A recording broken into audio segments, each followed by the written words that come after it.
नाथ की जय, बाबा हरिहर नाथ की जय, गंगा मैया की जय। आज बाबा हरिहर नाथ की इस धरती पर, पावन धरती पर बैठे हमारे समधी साहब, भाई मुखिया जी, सभी सम्मानित हमारे अतिथिगण और पूरे देश के कोने कोने से आए हुए सभी व्यापारी भाइयों और घोड़ा मालिकों, मैं आपका हार्दिक स्वागत करता हूँ, अभिनंदन करता हूँ, चंदन और वंदन करता हूँ। हमारा क्या औकात था कि मैं मेला लगाता। आप लोगों के असीम कृपा से, आप लोग के आशीर्वाद से मेरा जो एक सपना था वो साकार हुआ। और निश्चित तौर पे हम लोग जिस समाज से आते हैं, किसान समाज से आते हैं, यादव समाज से आते हैं, हम लोग पशु प्रेमी हैं, चाहे वो गाय का हो, भैंस का हो, चाहे घोड़ा का हो, चाहे हाथी का हो। इस मेले में लगभग मैं 40 वर्षों से आ रहा हूँ। हमारे पिताजी भी आए, दादाजी भी आए, और आए दिन सरकार की उदासीनता के कारण यह मेला विलुप्त होते जा रहा है। इस चीज़ को जीवंत आत्मा को रखने के लिए कई एक बार हमने रेस कराने का काम पिताजी के नाम पर किया।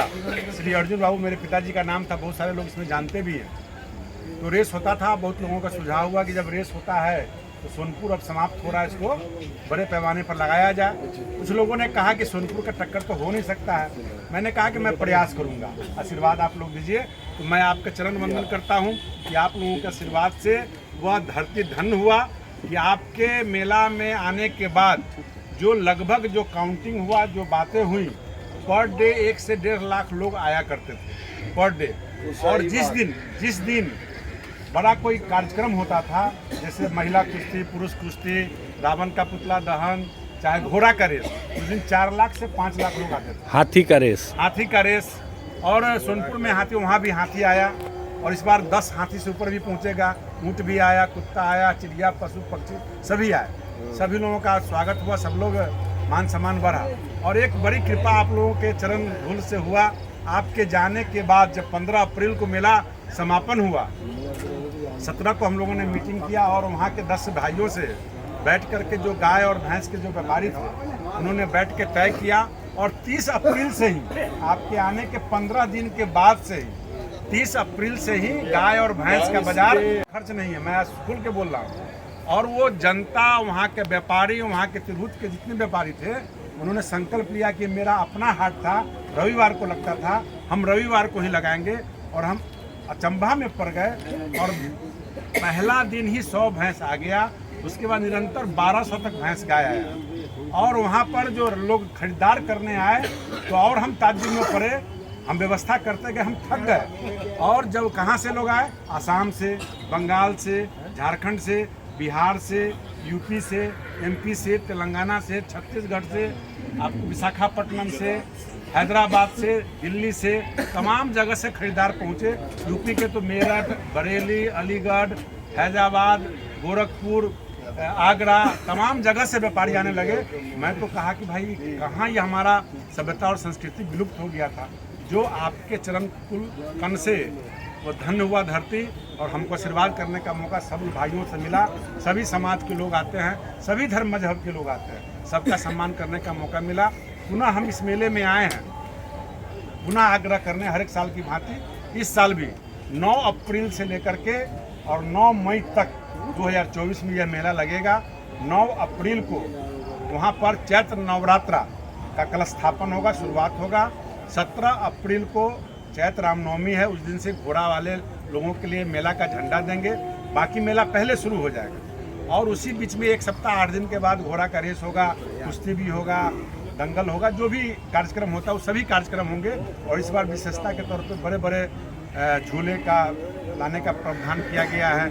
जेमनी सर्कस भी है, महावीरी झंडा भी हो सकता है। बहुत सारे सोच रहे हैं हम लोग, समय के अनुसार, मौसम के अनुसार बहुत चीज़ हम लोग करेंगे।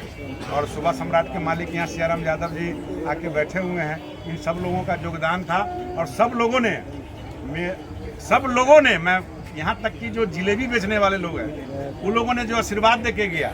ये तो बड़े राजा है शोभा थिएटर वाले, कितना कमाया भगवान जाने, झूला वाले कितना कमाया भगवान जाने। लेकिन हम अपना जो हम नाम कमाए, पैसा मैंने नहीं कमाया, नाम कमाए। और आप लोग के आशीर्वाद से नाम हुआ। और सब जिलेबी बेचने वाले लोग, छोला भटूरा बेचने वाले लोग जो बात कहते हैं तो मुझे ताज्जुब होता है। जब कोई कार्यकर्ता, कोई अगर अगल बगल का मेरा मिलता है, कहता है मंत्री जी अमरी अपने की कृपा से इतना रुपया का माल बेच इतना रुपया हम कमाए, तो मुझे खुशी होती है। जो माननीय मोदी जी का सोच है, लोकल फॉर वोकल, जो गरीबों को काम मिले, हर हाथ को रोजगार मिले, उस तरह से मैंने लगभग लाखों लोगों को रोजगार देने का काम किया है। वह देन आप तमाम घोड़ा वाले का है, और मैं अधूरा इस सपना को मानता हूं, क्योंकि पिछले बार 500 ही घोड़ा पहुंचा, 500 कम नहीं होता है। लेकिन हमारा जो सोच है, जब सोनपुर से बड़ा मेला की बात करते हैं तो निश्चित रूप से सोनपुर, ब्रह्मपुर, चाहे बलिया, ददरी, फैजाबाद, जहाँ भी लगता है सबको रिकॉर्ड तोड़ने की बात कहा है लोगों ने। लेकिन मैं एक अदना सा आदमी हूँ, आपके कृपा से लगा है और आगे भी बड़ा लगे। इस बार जगह भी हमने और 10 एकड़ बढ़ा दिया है। जगह जो मेरे पास जो मकई लगाए थे उसको भी हमने इस बार रुकवा दिया है। 20 एकड़ खेत अभी खाली हम छोड़ दिए हैं, उसमें गेहूँ होता, लेकिन सब कुछ प्लेन छोड़ दिए हैं। तो आप लोग सब लोग आइए, और 9 अप्रैल से ही हम आग्रह करेंगे कि जो घोड़ा के व्यापारी है, जो खरीद बिक्री करते हैं, जो छोटा बड़ा घोड़ा लाते हैं खगड़िया, सहरसा, मधेपुरा, चाहे वो कच्छ के हो या कहीं के भी हो, और रेस लड़ने वाला जो घोड़ा है वो अपना सब काम करके 15-16 अप्रैल से आवे, 10 दिन का मेला में रहें, तैयारी करें, तब रेस होगा। और इनाम जिस तरह से पिछले बार दिए थे वो भी इनाम रहेगा, जो व्यवस्था बनेगा। आप स्वागत निमंत्रण करने के लिए आए सब भाइयों को, आप सब लोग आइए, विनती करते हैं, कोई परेशानी नहीं होगी। और निश्चित तौर पे मेला आपका है, वो घर आपका है, वो मेरा क्या औकात है कि हम कर सकते हैं। लेकिन जहाँ 40 लाख 20 दिन में लोग आया, 40 लाख को हम संभाल सकते हैं? सब ऊपर वाले ने, प्रभु ने संभाला, सब आप लोगों की कृपा से। वो इसलिए फिर प्रेम से, फिर दिल से आमंत्रित करने आए हैं। आप सभी लोग आएँ और मेला का रौनक बढ़ाएं। सोनपुर अगर विलुप्त हो रहा है तो दूसरा सोनपुर आपने तैयार किया है। मुझे पूरा विश्वास है कि मैं इसे बाबा हरिहर नाथ की नगरी को नमन करता हूँ। ये धरती सलामत रहे, विश्व का सबसे बड़ा मेला है और बढ़े। समय आने पर मैं दिल से बोल रहा हूँ, समय अगर आया, यानी सरकार के माध्यम से मैं कहना, समय आया तो ये धरती, ये सोनपुर की धरती भी फिर चमकेगी। ऐसा व्यवस्था मैं जरूर करूँगा।